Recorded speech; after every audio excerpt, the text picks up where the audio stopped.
সে গলা অব্দি খাবো।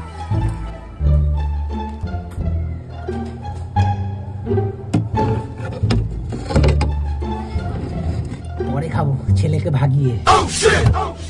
বেরিয়ে যা, বেরিয়ে যা।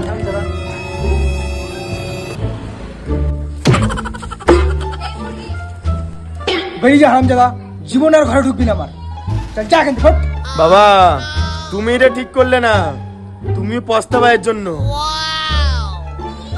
আপদটাকে দূর করে দিয়েছি, এবার আরামসে বসে খাবো গলা অবধি।